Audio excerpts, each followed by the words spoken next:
De la plateforme Front commun pour le Congo. Ces députés et sénateurs de l'Alliance des forces démocratiques du Congo et alliés sont venus rencontrer la présidente de l'Assemblée nationale, l'honorable Janine Mabunda Liokomoudiaï, pour lui faire part de leur position face au conflit entre l'AFDCA et la plateforme politique FCC. Aujourd'hui, la conférence des présidents s'est réunie et a décidé d'exclure notre ancien camarade Bati Lukwebo. Et donc il ne fait plus partie du regroupement AFDCA.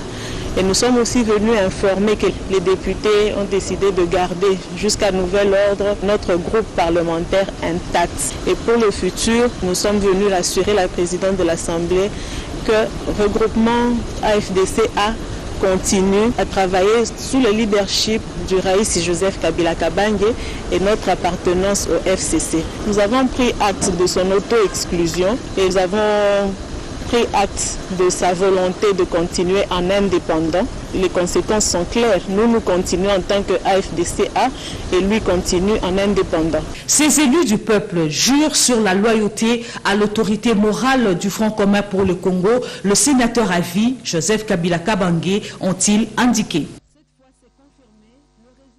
Les résultats de l'examen d'État édition 2019 ont été publiés ce mardi par le ministre intérimaire de l'EPSP, Emery Opunji, annonce que pour d'autres provinces, les résultats seront publiés selon l'ordre des retours de mal des items. La publication des résultats tiendra compte des provinces administratives et non éducationnelles. Publication des résultats de la ville-province de Kinshasa. La publication tardive, ça il faut le reconnaître, des résultats de l'examen d'État, soit 18 jours après la dernière journée, se justifie par des raisons suivantes. C'est la prise en compte du fichier additionnel des candidats FPMA par le Centre national de correction et c'est jusqu'à la dernière minute pour son harmonisation. Cette tâche n'a pas été du tout facile. Il y a aussi la réforme OADA, intervenue au niveau de l'option commerciale et gestion, code 301, alignant 72 000 candidats qui ont présenté une preuve ouverte devant être centralisés après 2 corrections dont le point devront être injectés dans le système informatique du Centre national de correction. Pondération de 45 points. Féliciter nos lauréats. Féliciter aussi tous nos enfants qui ont réussi.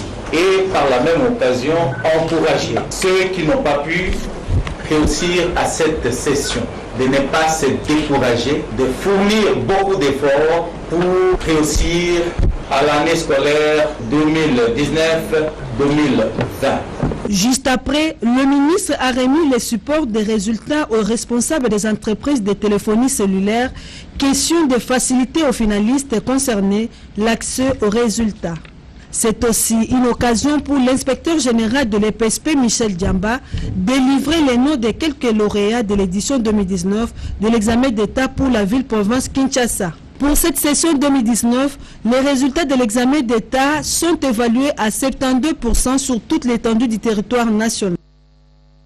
L'ambiance était de fait juste après la publication des résultats de l'examen d'État 2018-2019 dans la capitale, le riz de la capitale de la République démocratique du Congo. Nos reporters étaient sur terrain. Regardez. L'Alex a retenti si puissamment un peu partout, cette fois à la cité comme au centre-ville, dans les principaux carrefours de la ville comme dans les quartiers résidentiels. L'annonce des résultats dans quasiment toutes les options de cette session a suscité à Kinshasa une liesse spontanée et générale ponctuée de quelques cas de désolation. Un peu partout, aussitôt après vérification, l'annonce de la bonne nouvelle, l'explosion des joies était retentissante pour les bienheureux lauréats. Une preuve que les efforts consentis et réalisés au cours de l'année scolaire 2018-2019 n'ont pas été vains pour les finalistes. J'ai réussi, je remercie l'Éternel. J'ai fait au moins 54. Ouais, par la grâce de Dieu, ça s'est bien fait, ça s'est bien passé. On est dans le joie, mais il y a d'autres élèves aussi qui n'ont pas réussi. J'ai aimé. On a beaucoup dépensé pour ces diplômes d'État, mais Dieu nous a fait grâce. Elle a eu que son sein ne se loue jamais. Cette affluence non attendue des lauréats dans les principaux carrefours de la ville a fait les bonnets des plusieurs marchands ambulants clôturés. Le 27 juin dernier, rappelons-les, les épreuves de l'examen d'État édition 2018-2019 ont connu la participation de plus de 700 000 élèves finalistes des humanités secondaires sur l'ensemble du territoire national. Le premier vice-président de l'Assemblée nationale de la République démocratique du Congo, Jean-Marc Kabunda, a effectué le déplacement de Maputo. Objectif, assister au 45e ou à la 45e session de l'Assemblée parlementaire ou du Forum parlementaire. Sur place, regardez. Le premier vice-président de l'Assemblée nationale arrive ainsi à Maputo. L'honorable Jean-Marc Kabunda représente la Chambre basse du Parlement congolais aux assises du Forum parlementaire de la SADC qui ont ouvert leurs portes ce mardi 16 juillet dans la capitale mozambicaine. Il s'agit de la participation de la délégation congolaise à la 45e session de ce forum après celle organisée à Luanda en Angola qui avait mis en place plusieurs sous-commissions devant aboutir à l'élection du président et du vice-président du FP-SADC pour l'exercice biennal 2018-2020. On rappelle, le forum parlementaire de la SADC a été créé en 1997 en tant qu'institution autonome de la SADC. Le Premier ministre sortant, Bruno Tshibala Nzenze, a animé une conférence de presse. Un seul point à l'ordre du jour, l'organisation par la République démocratique du Congo de la 9e édition des Jeux de la francophonie, et ce sera en 2021. Robert Ndaye Chisense. Après le Maroc, la France, Madagascar, le Niger et la Côte d'Ivoire en 2017, la République démocratique du Congo arrache l'organisation de la 9e édition des Jeux de la francophonie en 2021, ce qui fait d'elle le premier pays de l'Afrique centrale à accueillir ces Jeux. L'annonce a été faite ce mardi 16 juillet 2019 au Jardin de Premier par le Premier ministre Bruno Tshibala Nzenze devant les ambassadeurs et corps diplomatiques accrédités en République démocratique du Congo, les membres du gouvernement, la représentante du chef de l'État à la francophonie. Un exploit réalisé par le gouvernement Tshibala car la tenue de ces Jeux coïncide avec la présidence tournante de la Commission de l'Union africaine présidée par la République démocratique du Congo avec Félix Tshisekedi en tête. Il s'agit là d'un exploit réalisé par votre gouvernement qui les deux dit comme cadeau aux Congolaises et Congolais. Le gouvernement de la République, par ma modeste personne, a réitéré devant cet organe de la francophonie son engagement à assurer un succès total à cette 9e édition des Jeux de la francophonie. Dans un discours plein d'optimisme quant à l'organisation des Jeux de la francophonie, le Premier ministre Bruno Tshibala Nzenze a dit toute sa joie de voir son pays accueillir les 9e Jeux de la francophonie qui ont le mérite de favoriser la participation des jeunes de l'espace francophone. Plusieurs retombées positives sont attendues en 2021. Bruno Tshibala Nzenze, qui salue l'implication personnelle du président de la République Félix-Antoine Tshisekedi Tshilombo, invite par la même occasion les Congolaises et Congolais de s'approprier l'organisation des 9e Jeux de la francophonie. Ce jeu s'inscrit dans l'approche du chef de l'État, Félix-Antoine Tshisekedi Tshilombo, dont la vision a été dévoilée lorsqu'il a déclaré devant les ambassadeurs accrédités dans notre pays, je cite, « La République démocratique du Congo, grâce à sa place de premier pays francophone du monde, jouera un rôle majeur au sein de l'Organisation internationale de la francophonie